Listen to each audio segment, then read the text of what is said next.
સ્વ મહેશ સોલંકી ચતુર્થ સ્વર્ણાંજલિ કાર્યક્રમ ભુજ ટાઉન હોલમાં યોજવામાં આવ્યો। સ્વર્ગીય મહેશ સોલંકી બેનામ ચતુર્થ સ્વર્ણાંજલિ કાર્યક્રમ ભુજ ટાઉન હોલમાં યોજવામાં આવેલ હતો। અહેવાલ ન્યૂઝ દર્શન મહેતા ભુજ। બસ આજે અમારા મોટા ભાઈ શ્રી મહેશ સોલંકી બેનામ કે જે કચ્છના સાહિત્ય ક્ષેત્રે એમનું હંમેશા યોગદાન રહેલું અને આજે એમની ચતુર્થ તિથિ નિર્વાણ તિથિ છે, ત્યારે ચતુર્થ સ્મરણાંજલિ કાર્યક્રમનું આયોજન કર્યું છે ગુલમહોરી ટહુકો। તો આજના દિવસે એમના રચિત ગીતો તેમજ કલાકારો પણ સુગમ સંગીતનું આજે પ્રસ્તુતિ કરશે।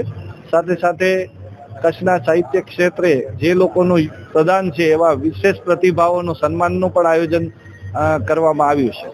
વિશેષ સાહિત્ય ક્ષેત્રે વિવિધ પ્રકારના જે કલાકારો છે, એ આયામો છે, એના 6 લોકોનું આપણે સન્માન કરવા જઈ રહ્યા છીએ। સાથે સાથે આ કાર્યક્રમમાં સુગમ સંગીતમાં અનેક ઉભરતા કલાકારો નું પણ પ્રસ્તુતિ થવાની છે અને એક વરિષ્ઠ કલાકારો પણ આનામાં ઉપસ્થિત રહી અને યુવા કલાકારોને પ્રોત્સાહિત કરશે।